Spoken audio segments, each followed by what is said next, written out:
com o carrasco. Sim. Mas o rigor, a disciplina, o rigor, a exigência, isso, por incrível que pareça, me permitiu uma aproximação com os alunos.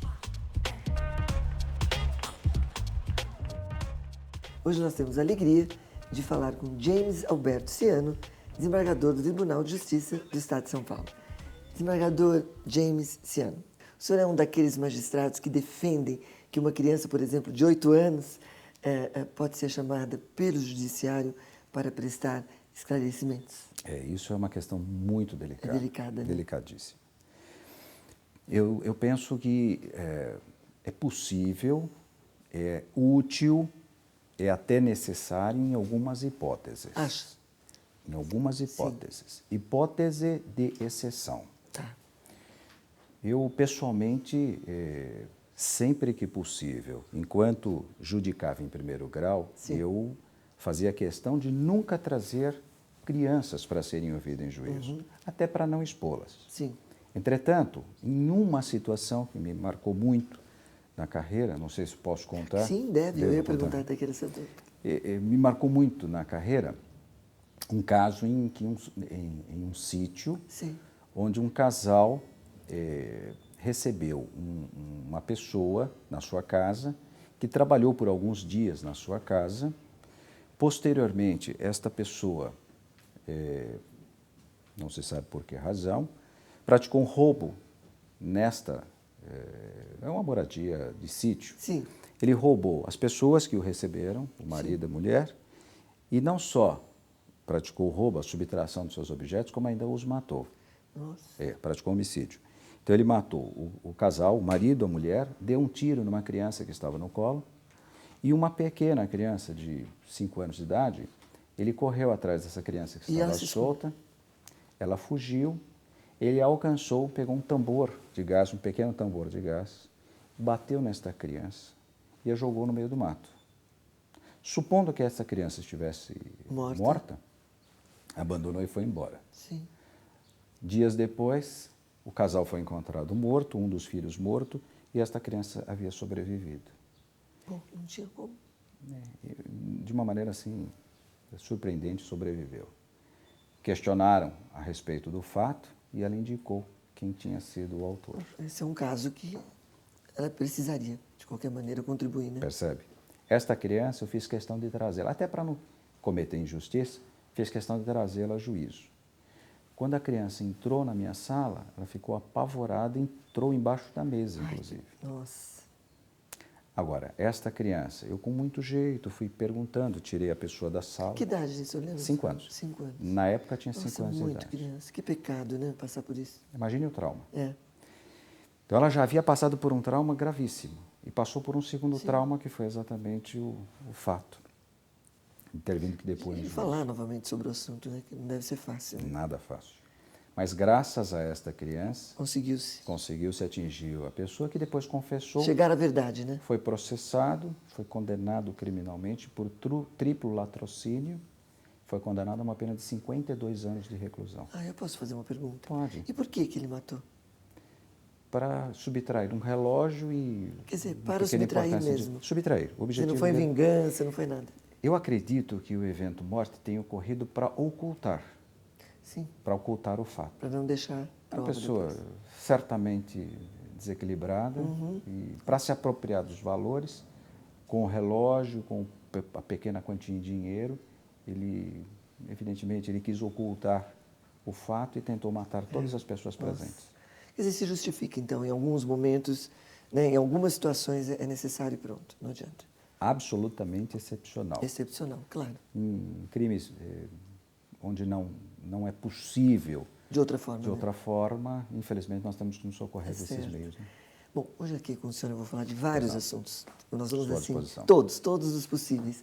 Vamos falar agora um pouco de contratos. O senhor concorda com a doutrina quando sustenta que o contrato é uma forma de apaziguar um acordo? Com certeza. É o modelo ideal de conciliação. A conciliação é feita e, através do contrato, esta conciliação é reduzida a termo.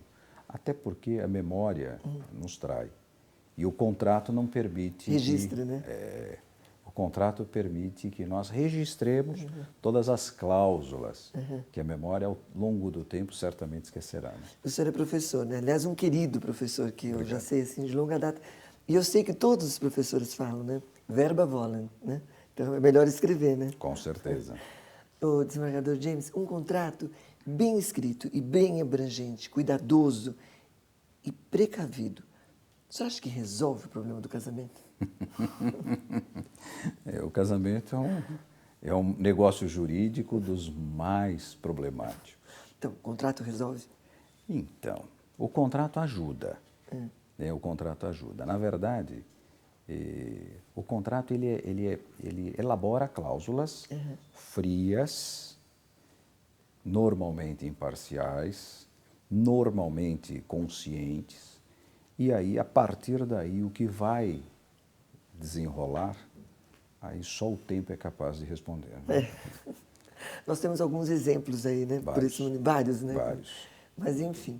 Desembargador, o senhor disse, gratificante, enriquecedora e inesquecível a experiência vivenciada em Portugal como alunos do sexto curso de Direito do Consumidor da Universidade de Coimbra. Isso. Conte para nós. Eu fiquei assim, curiosíssima quando li sobre isso. Isso foi uma experiência inigualável, impagável. Ao longo da minha carreira, eu sempre tive uma preocupação muito grande em relações de consumo. Então, toda a minha carreira acadêmica foi voltada a direitos difusos, e particularmente em relação de consumo. Então, eu fiz o mestrado no Brasil, na Pontifícia Universidade Católica, obtive a titulação de mestre em difusos com ênfase em consumidor. Fiz outros cursos de aperfeiçoamento, especialização e etc., envolvendo o consumidor. E o que realmente faltava dentro deste meu currículo do consumidor era conhecer as relações de consumo fora do Brasil. Sim. E aí surgiu a grande oportunidade. O Tribunal de Justiça, em parceria com a AMB, Associação dos Magistrados do Brasil, fez um concurso no Brasil e participaram deste concurso. Para escolher alguns magistrados. Quem iria? Dr. James foi aprovado. Então, por um acidente de percurso, eu acabei sendo escolhido por São Paulo. Eu fui representando São Paulo para Portugal e fiz um curso de pós-graduação em Direito do Consumidor. Era tudo que o senhor queria, né? Percebe? Direito do Consumidor Europeu. E nesse curso de Direito do Consumidor é uma coisa interessantíssima, porque a Comunidade Europeia, ela dita regras básicas. Ela dita, como se chama, diretivas. Sim. Diretivas. As diretivas são, a essência, vamos dizer assim, da coisa. São as normas básicas que deverão reger toda a comunidade. E aí cada são país... São muitas, não, são poucas. São várias diretivas. Cada diretiva trata de um determinado assunto num determinado momento. Olha que interessante. Fazendo um paralelo, nós poderíamos dizer que ela se equipara assim, a uma súmula. Tá, uma súmula. Uma súmula, né? Vinculante. Olha aí. Vinculante. Ela se equipararia, no nosso ordenamento, a uma súmula. Então, as diretivas são elencadas e os países da Comunidade Europeia usam essas diretivas como base para o seu regramento. E aí praticam... em função disso... adaptando às suas condições peculiares. Sim. É fantástico. Muito interessante. Então, eu passei a conhecer não só as diretivas da Comunidade Europeia, como especificamente as normas praticadas em Portugal. E uma curiosidade... Como é que eles lidaram com as específicas, né? Pegaram aquelas diretivas e trabalharam em cima das suas peculiaridades locais. Olha que interessante. Quer dizer, viu as duas... percebeu as duas vivências ali, né? É muito bom. E aí nós começamos a fazer comparativos. Com o Brasil. Com o Brasil. Eu tive que fazer 3 trabalhos, me submeti à banca, né, a uma banca de avaliação. É verdade? Uma banca avaliou tudo? Avaliou. Poxa, então avaliou. foi um doutorado, vai? Não, quase, é uma né? pós-graduação, E Uma curiosidade. Como eu estava, meu prazo estava se esgotando, 7 meses, eu já estava se esgotando, eu tinha que voltar ao Brasil. Então eu teria que depositar os meus trabalhos, são 3 trabalhos, eu teria que depositar meus trabalhos e esses trabalhos seriam avaliados. Dependendo da avaliação, eu iria para uma banca ou não. Ah, tá. Passaria primeiro por essa... Por essa avaliação. Só que, veja, eu teria que depositar os trabalhos, voltar para o Brasil e aguardar ser avaliado, meu trabalho ser avaliado para eu poder novamente ir retornar a Portugal para se submeter à banca. Então, como eu não tinha essa facilidade de ir e voltar, eu depositei os trabalhos e pedi à banca, voluntariamente. E a obteve. E a obtive. Opa, então devia estar ótimo o trabalho, fui para a banca. Caridade. Mas eu fui para a banca e fui aprovado com nota 17, porque lá é de 0 a 10, 20. É, de 0 a 20. De 0 a 20, que susto. Em Portugal é de 0 a 20. As notas atribuídas são de 0 a 20, não de 0 a 10. Foi um notaço. Eu fui aprovado com nota 17, fiquei muito orgulhoso. Tive 15, 16 e 17. Que beleza. E aí veio direto, voltou direto depois. Daí voltei direto e nunca mais retornei. Com dor no coração. É mesmo. Porque já está falando super bem, né? Tem até sotaque assim de Portugal. Né? Mas então, o que o senhor estava dizendo, comparando com o Brasil, o senhor acha que o Brasil ainda tem muito a desejar? Não, pelo contrário. O Brasil, em relação ao consumo, o Brasil ele tem uma característica importantíssima. A norma consumerista no Brasil, ela é uma norma aberta. Já a norma portuguesa é uma norma fechada. Quer dizer, bem fechada e bem aberta, vamos dizer assim. Brasil, aberta. Nós temos 200 artigos no Código de Defesa do Consumidor. O Código de Defesa do Consumidor português tem 780 artigos. 760 artigos. É totalmente fechado, porque não tem como abrir mais. Para cada situação fática, existe uma norma. Está tudo ali estabelecido. É engessado. O nosso ordenamento é muito mais amplo. Comprar um produto danificado gera o dever de reparar ou indenizar. Aqui. Lá, comprar um liquidificador com o botão quebrado é uma coisa assim muito engessada. Eu estou curiosa de ver esse... É muito interessante, vale a pena. Esse código ali. Né? Vale a pena conhecer. É uma norma muito fechada. Por que os nossos legisladores não se inspiram, né, nessas coisas boas? Né? Porque o senhor disse que tem coisas lá que o senhor viu que aqui não são possíveis, né? Tem, né? Muita coisa? Tem.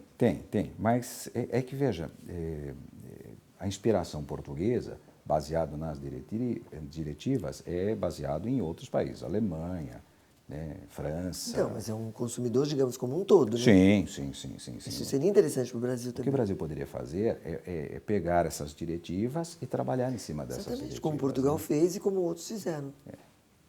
Quem sabe, hein, doutor James? Quem sabe? Vai ter que voltar para lá e estudar novamente. Infelizmente, terei que voltar. Nós vamos interromper um pouquinho. Você continue aí e daqui a pouco estaremos de volta com James Alberto Ciano, desembargador do Tribunal de Justiça do Estado de São Paulo.